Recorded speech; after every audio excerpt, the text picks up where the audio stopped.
네, 오늘 말씀은요. 이제 계속해서 십계명을 다루고 있죠. 도둑질하지 말라라는 제목입니다. 그런데 참 생각을 해보면요. 여러분 도둑질을 혹시 해보셨나요? 어, 저는 부끄러운 이야기지만 제가 초등학교 1학년, 2학년 그 정도 될 때 저도 모르게 도둑질을 해가지고 이제 걸려서 혼났던 기억이 있는데 저는 돈을 낸 줄 알았는데요. 돈을 안 내고 그냥 나왔더라고요. 그래서 피치 못하게 도둑질을 해서 혼났었는데 혹시 이제 우리가 도둑질 하지 말라라고 했을 때 우리가 일반적으로 떠올릴 수 있는 게 우리가 어떤 재물이나 돈이나 어떤 물건을 도둑질을 한다라는 것을 떠올릴 수 있습니다.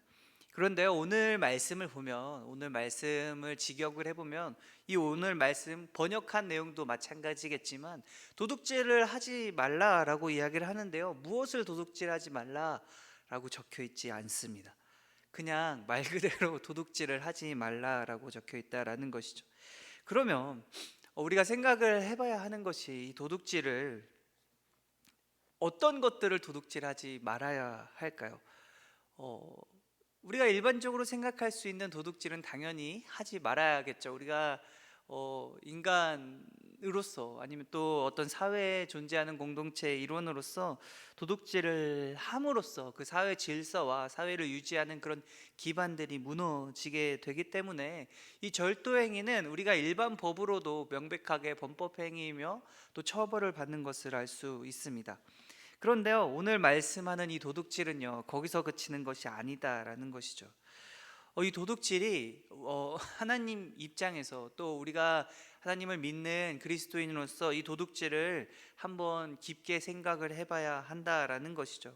그러면 이 도둑질은요, 어떤 것들을 도둑질을 했었을까요? 이스라엘 백성들. 그리고 성경에서 도둑질하지 말라라는 그 동사가 사용되었던 그런 용례들을 살펴보면 어떤 것들을 도둑질하지 말라라고 말씀을 했는가? 소, 양, 염소, 은과 금이나 돈이나 물품, 그리고 사람, 또 사람의 시신, 사람의 마음, 또 하나님께 바친 물건, 드라빔, 어떻게 보면 신이라고 할 수 있겠죠. 또 여호와의 말씀까지도 도둑질을 했다라고 이야기를 한다라는 것이죠. 그리고 이것들을 도둑질하지 말라라고 오늘 본문은 우리에게 말씀하고 있다라는 것입니다. 왜 그렇다면 이런 사실 여기서 우리가 방금 말씀드렸던 것들을 살펴보면 몇 가지 부분, 몇 가지 측면으로 우리가 생각해 볼 수 있는데 소, 양, 염소, 가축이겠죠. 은이나 금, 돈이나 재산, 물품, 결국 그 사람이 가지고 있는 어떤 재산들, 우리가 일반적으로 생각할 수 있는 도둑질을 하지 말라라는 것과 또 무엇이 있는가? 사람이 있습니다. 사람을 도둑질하지 말라라는 말은 결국에 납치나 아니면 사람을 어떻게 보면 누군가의 자녀를 아니면 어떤 노예들을 어떻게 보면 이 사람이라는 인적 자원을 훔치지 말라라는 것이죠. 어찌 보면 이 사람마저도 물품으로 보는 그런 행위가 이 사람을 도둑질하는 행위다라는 것입니다. 그리고 더 나아가는요, 참 웃기게도 사람의 마음을 도둑질하지 말라라고 하는데요. 혹시 다른 분의 마음을 도둑질하신 분이 여기 계신가? 네, 제가 우스갯소리로 장난을 쳤는데 죄송합니다. 네, 있겠죠. 있어서 네, 있어가지고 이제 결혼도 하시고 하겠지만 여기서 말하는 우리가 이 사람의 마음이라는 건요. 어찌 보면 단지 사람이 사람의 마음을 훔쳤다라기보다 그 사람의 정체성과 그 사람이 나아갈 방향성, 그리고 그 사람이 힘써야 하고 노력해야 하고 또 집중해야 할 그런 것들을, 그 대상을요 훔쳤다라는 것입니다.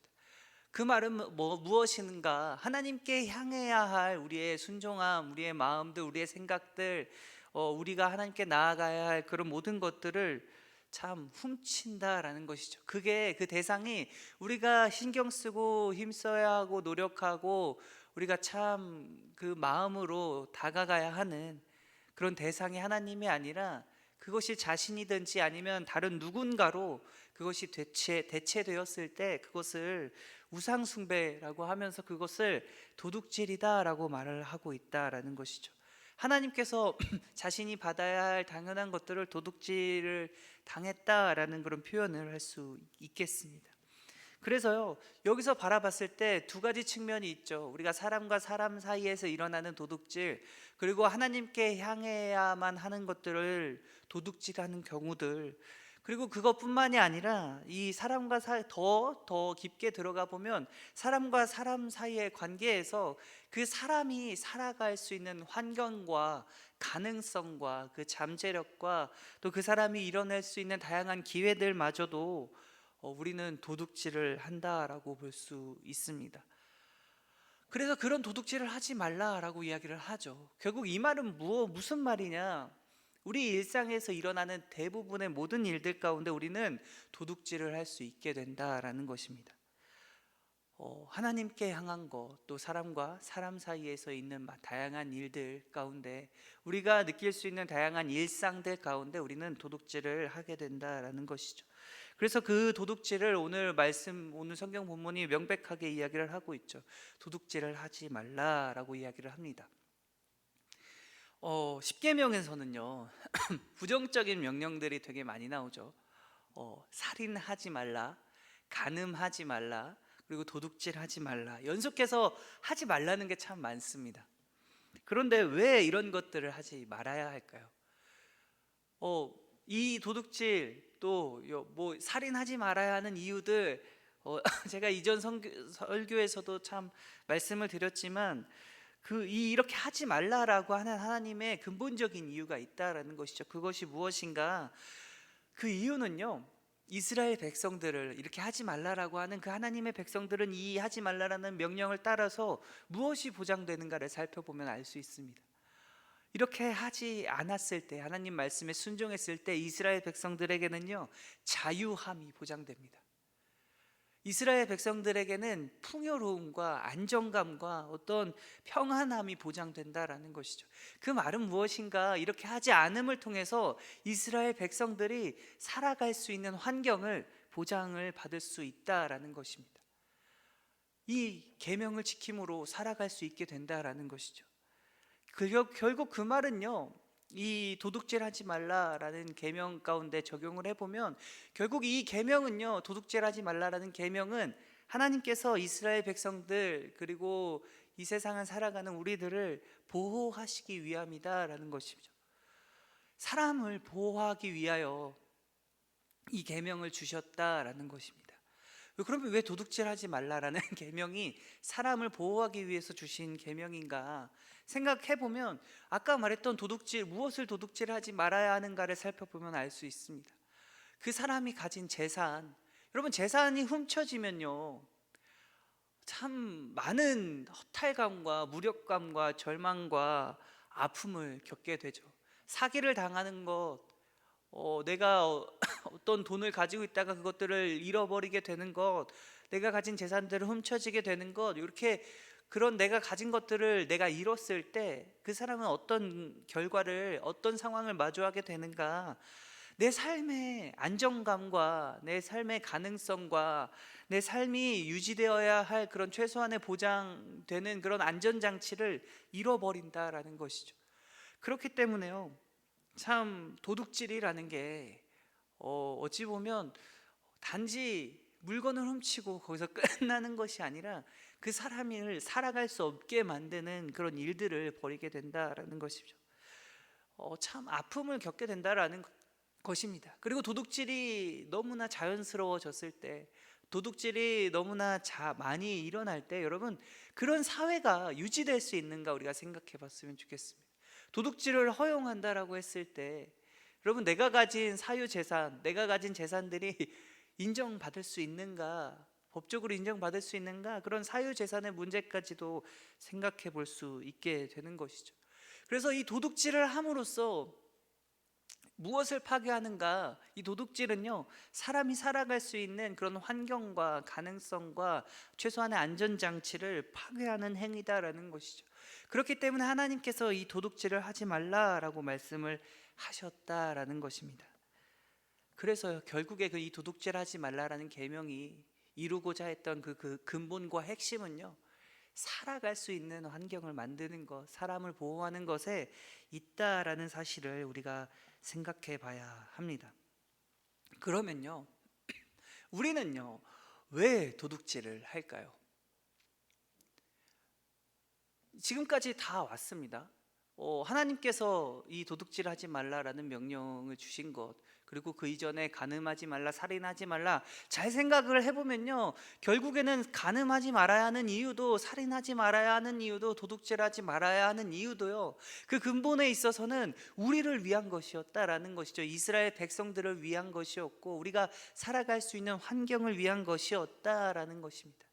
단지 그리고 사람과 사람 사이의 관계뿐만 아니라 더 나아가서는요, 하나님과 우리의 관계 가운데서도 우리가 하나님과 함께 살아갈 수 있도록 하나님께서 길을 열어 주셨다라는 것이죠. 그 계명을 주심으로써요, 하나님께서 얻으실 수 있는 게 있었을까요? 십계명 하지 말라, 하지 말라, 우리가 하지 말아야 하는 것들 참 많고, 참 우리가 그것들을 순종하며 살아가는 게 쉬운 일은 아닌데요, 근데 우리가 어찌됐건 그 일에 순종했을 때 그러면 하나님께서 얻으실 수 있는 게 있는가, 하나님께 유익함이 있는가? 실제적으로 우리가 하나님께 유익함을 드릴 수 있는 부분이 아무것도 없다라는 것이죠. 우리가 하나님 말씀에 순종해야 하는 것은요, 어찌 보면 너무나 당연한 일입니다. 그건 의무지요. 어찌 내가 그걸 하지 않아도 되는데 함으로써 우리가 의롭게 되는 일이 아니다라는 것이죠. 당연하게 우리가 해야 할 일인데, 하나님께서 이 의무를 주시면서 또 이 명령, 이 십계명을 주시고 이 언약을 주시면서요, 우리에게 하나님께서 유익이 되시는 건 아무것도 없었지만, 그 명령을 주셨던 것, 이 십계명을 이스라엘 백성들에게 주셨던 그 가장 큰 이유는요, 하나님께서 이스라엘 백성들과 함께 하시기 위함이었다라는 것이죠. 그리고 이스라엘 백성들이 살아갈 수 있는 그런 환경과 하나님의 백성으로서의 삶을 온전히 누리며 유지하며 살아갈 수 있게 어떤 법을 만들고 틀을 만들어 주신 것이 바로 이 십계명이다라는 것입니다. 그래서 이 십계명에 있는 다양한 많은 계명들 가운데 우리가 실제로 우리 사회 속에서 적용되는 계명들이 너무나 많죠. 우리가 말한 살인하지 말라, 도둑질하지 말라, 이전에는 간음하지 말라도 되었지만 요즘에는 간통법이 참 사라진 그런 안타까운 현실을 우리가 마주하고 있죠. 우리는 어떻게 그러면 도둑질을 하지 말라라는 계명이 지금까지 이제 명확해졌습니다. 우리를 보호하기 위함이었고, 또 우리가 살아갈 수 있는 환경을 만들어 주시기 위함이었다, 여기까지는 알겠습니다. 그러면 우리는 왜 도둑질을 하는가? 이제 우리를 바라볼 때가 됐다라는 것이죠. 여러분, 우리가 만약에 도둑질을 한다라고 했을 때, 가정했을 때 왜 도둑질을 하게 될까요? 필요하기 때문이죠. 어찌 보면 다양한 상황들이 있을 수 있겠습니다. 정말 살아갈 수 없어서, 정말 먹을 것이 없어서 내가 죽지 않기 위해서 어쩔 수 없이 도둑질을 하는 것, 그런 일들이 있을 수 있겠죠. 그러면 먹고 살 수도 있는데, 내 삶을 유지할 수도 있는데, 사실 그 도둑질함으로써 참 내가 죽고 사는 문제가 아닌데도, 여러분, 도둑질은 너무나 우리의 일상 가운데, 아니면 뉴스나 아니면 우리가 만나는 다양한 사람들 가운데 비일비재하게 일어나게 되는데요, 그 근본이 무엇인가 생각해 볼 필요가 있다라는 것이죠. 그 이유가요, 결국에는 탐욕이다라는 거예요. 탐심이다라는 것인데, 여러분, 우리가 가지고 있는 탐욕과 탐심, 어찌 보면 쉽게 말하면 그냥 욕심이겠죠. 내가 조금 더 가지려고 하고, 내가 나에게 없는 다른 것들, 남에게 있는 것들 내가 빼앗아 와서 그것들로 인해서 내가 행복해지기 위해서, 내가 좀 더 나은 삶을 살기 위해서, 내가 좀 더 높은 곳을 향해 가기 위해서, 그리고 내가 추월당하지 않기 위해서, 내가 내 자리를 견고하게 지키기 위해서, 결국엔 참 많은 다양한 이유들로 도둑질을 하게 되는데, 그 이유는요, 결국 나다라는 것이죠. 내가 나를 지키기 위해서, 내가 생각하는 내 기준들과 내 욕심들과 내 평안들과 내 행복을 지키기 위해서, 내가 더 행복해지기 위해서 도둑질을 하게 된다라는 것입니다. 그러면 여러분, 그 동기가요 결국에 나입니다. 나의 행복이다라는 것이죠. 누군가 이렇게 이야기를 하면 어떻게 대답하시겠습니까? 도둑질을 했는데 왜 도둑질을 했는가? 내가 행복하기 위해서요 라고 대답하는 것. 내가 행복하기만 하면 다 되는 거 아닌가요?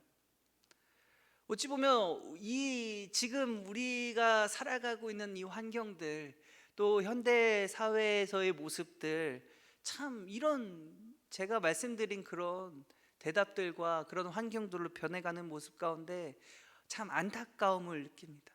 내가 도둑질을 함으로써 그 사람이 느끼게 될 아픔과 고통과 또 실패와 절망과 그런 상처들은 신경 쓰지 않고 단지 내 행복만이 가장 큰 가치로 두고 살아가는 그런 일들, 나의 평안함, 나의 만족함, 나의 자족함, 나의 기쁨, 참 내가 누릴 수 있는 그런 것들, 나의 허영심, 너무 많은 것들이 있겠죠. 이런 것들을 채우기 위해서 살아가는 것이 다른 사람이 아니라 나를 위해서 살아가는 것이 요즘 우리들의 모습이다라는 것이죠. 그리고 비단 이것은 현대 사회의 모습만이 아니라 여러분, 그런 삶이요 우리가 살아갈 수밖에 없는 그런 환경이다라는 것이죠. 우리들은 참 피하고 싶고 그것들을 이겨내고 싶고 그렇게 살기 싫지만 우리 안에 있는 많은 죄성 가운데 우리는 우리를 위해서 살아갑니다. 나 자신을 위해서, 내가 평안하기 위해서 살아가는 것이 우리들의 모습이다라는 것이죠. 그 말은요, 결국엔 그 말은 내가 나 자신을 위해서 살아간다라는 말, 내가 내 기쁨과 내 평안과 나의 재산과 나의 부요함을 위해 살아간다라는 그 말은요, 결국에 내가 도둑질을 하고 있다라는 말과 동일하게 생각할 수 있습니다. 도둑질하지 말라라는 그런 계명 가운데 여러분, 우리는 정면에서 도둑질을 하고 있다라는 것이죠. 무슨 말일까요? 여러분, 우리에게 주어진 참 생명들, 나에게 주어진 시간들, 나에게 주어진 상황과 여건들이 과연 진짜로 내 것인가 생각해 볼 필요가 있습니다. 내가 지금 누리고 있는 이 많은 다양한 것들이요, 그것이 과연 내 것인가?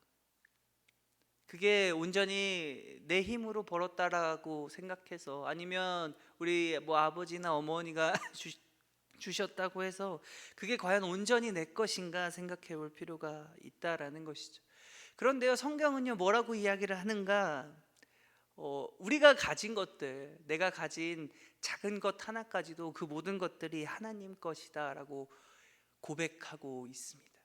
그래서요, 우리는 하나님께서 주신 것들을 맡아서 우리가 그것을 관리하고 또 관리자로서 내 삶을 잘 영위해 나가는 것뿐이다라는 사실을 계속해서 이야기를 하는데요, 우리가 그 사실을 잊지 않기 위해 하는 게 있죠. 그게 뭘까요? 내게 주어진 이 많은 것들이 내게 아니다라는 사실을 고백하며 우리가 이것을 하는데, 그것이 사실은 어찌 보면 헌금입니다. 그리고 더 구체적으로 나가면 그게 11조다라는 것이죠. 하나님께서 나에게 이것들을 주셨습니다라는 그런 고백이 11조 가운데 드러난다라는 것이죠. 우리가 여러분, 내 자신, 내가 가진 재능들일 수도 있겠고 내가 가진 재산일 수도 있겠고 내가 가진 어떤 능력일 수도 있겠습니다. 그리고 내가 가진 시간과 여건, 그 모든 것들이요 하나님 것이다라는 것이죠. 그런데 우리는요, 내가 가진 것들로 무엇을 하고 살아가는가? 나를 위해 살아간다라는 것이죠. 내가 하나님 것을 도둑질하고 있다라는 사실을 오늘 기억해야 한다라는 것입니다. 그러면 여러분, 어떻게 해야 할까요? 도둑질 하지 말라라고 하는데 우리는 계속해서 도둑질을 할 수밖에 없는 그런 인생인데, 내가 어떻게 나를 위해 살아가지 않을 수 있는가? 여러분을 위해, 내 행복을 위해 살아가지 않으면 여러분, 우리는 어떻게 살아가야 할까요? 당장 어떤 방향성이 생각이 나십니까? 그리고 그런 삶을 살아가고 싶으신가요? 참 저는 명백하게도 그렇지 않다라는 대답이 제 스스로, 제 안에서도 참 안타깝게 당연하게 그런 대답을 하게 되는데, 우리가 그렇게 살아갈 수 있는 사람이 아니다라는 사실을 저는 이 계명 가운데 어찌 보면 이 설교를 준비를 하면서 참 뼈저리게 느꼈다라는 것이죠. 나는 그렇게 살아갈 수 없는 사람입니다 라는 그런 고백이 나올 수밖에 없습니다. 근데 참 감사하게도요, 이 도둑질하지 말라라는 계명을 바라봤을 때 우리가 살아갈 수 있도록, 우리가 우리의 삶을 영위할 수 있도록 하는, 또 사람을 보호하는 계명이다라는 사실을 생각해 봤을 때 단지 이 계명만 있고 우리가 그것을 지킬 능력이 없으니 그러면 이 계명은 우리를 파멸하고 결국에는 하나님의 그 진노하심과 저주 가운데 우리가 심판받아야 하는 그런 입장에 처하게 되는 그런 안타까운 현실을 마주하게 되는데요, 이스라엘 백성들이 겪었던 다양한 일들도 사실 이러한 맥락 가운데 있었다라는 것이죠. 그래서 그 사람의 실패와 사람이 그렇게 하나님의 말씀에 온전히 순종할 수 없음을 계속해서 드러내고 있다라는 것입니다. 구약 성경에서 말이죠. 그러고 아무런 희망이 없는가? 이제 우리에게는 하나님이 함께 하시지 않으시는가? 더 이상 하나님의 말씀에 순종할 수 없는 우리들을 보면서, 우리의 모습을 보면서 우리는 그렇게 실패해야 하고 좌절해야 하고 아무런 희망 없이 결국에 심판받을 그런 진노의 자녀로서 살아가야만 하는가라는 그런 질문이 등장하게 되는데요, 근데 이 질문 가운데 참 감사하게도요, 예수님께서 등장하십니다. 신약 성경이 등장하죠. 예수님께서 우리를 구원하셨다라는 그런 사실은요, 우리가 오늘 말한 이 도둑질하는 것들, 내가 내 뜻대로 살아가고자 하는 그런 마음들과 그런 욕심들을 예수님께서 바로잡아 주신다라는 사실입니다. 예수님이 우리를 구원하셨다라는 것, 그리고 우리가 예수님과 함께 살아간다라는 그 일은요, 우리가 이제는 하나님과 함께 할 수 있게 된다라는 그런 의미가 되는데, 우리가 하나님과 함께 할 수 있도록 우리를 어떻게 하신다고 하셨는가? 우리가 지은 이 도둑질하는 그 모든 죄들, 아니 앞으로 지을 그 모든 죄들까지도 예수님께서 우리를 아셨고 용서하셨다라는 것이죠. 예수님의 그 피값으로. 그리고 더욱이 그냥 용서해서 끝나는 것이 아니라 이제는 그 우리가 오늘 말씀을 적용해 보면 우리가 이제는 도둑질하지 않도록요, 이제는 내 시간과 내 능력과 나의 모든 것들을 내 욕심과 나의 필요를 채우기 위해 사용하지 않도록 예수님께서 우리를 인도하신다라는 약속이 우리가 받은 구원이다라는 것입니다. 우리는 그 약속을 신뢰하면서 나아갈 수밖에 없습니다. 내 모습을 보면요, 내가 처한 상황을 보면, 지금 내가 가지고 있는 능력들을 보면 참 안타깝습니다. 참 한심하기도 합니다. 아니, 내 삶에 더 이상 의미와 소망과 희망이 없어 보일 때도 참 많죠. 나는 왜 이런 사람일 수밖에 없는가라는 그런 자괴감에 빠질 때도 참 많습니다. 그런데 여러분, 그때요, 우리가 바라봐야 할 것, 우리가 그런 사람이다라는 걸 부정하라는 게 아닙니다. 근데 그런 상황 가운데 우리가 바라봐야 하고, 우리가 의지해야 하고, 우리가 소망해야 하며, 우리가 기뻐해야 하는 것은요, 그런 나의 안에 예수님께서 계시다라는 것이죠. 이제는 내가 그렇게 살아가지 않도록, 이제는 내가 힘없이 있지 않도록, 이제는 내가 나의 필요와 나의 생각과 나의 기준으로 살아가지 않도록 예수님께서 내 안에서 나를 인도하신다, 나와 함께 하신다라는 그 사실을 우리가 바라봤을 때, 그 예수님을 바라볼 때요, 내 삶에 소망과 희망이 있다라는 것이죠. 내 삶에 그래서 기쁨이 있다라는 것입니다. 우리가 구원함을 받았다, 구원함으로써 우리가 누릴 수 있는 그 기쁨은요, 내 모습을 보는 게 아니라 나와 함께 하신 그 예수님을 바라볼 때 우리가 온전한 기쁨과 온전한 구원함을 누릴 수 있게 된다라는 것을 우리가 기억했으면 좋겠습니다. 그래서 우리는 그렇게 살아갈 수 있게 되었고, 우리는 여전히 부족하나, 우리는 여전히 약하나, 그리고 우리는 여전히 도둑질하나, 그럼에도 불구하고 내 안에서 나를 바로잡아 주고 계신 분이 계시다는 사실을, 그럼에도 불구하고 나를 올바른 길로 인도하고 계시다는 그 사실을, 또 성령님을 통해서 우리를 이 자리로 또 다시 주님 앞으로 우리를 인도하고 계시다라는 사실을 기억하며 우리가 한 주간 또 주님과 함께하는, 또 주님을 잊지 않고 또 주님께 나아가는 삶을 살아가는 우리 청년부 되시길 간절히 소원합니다.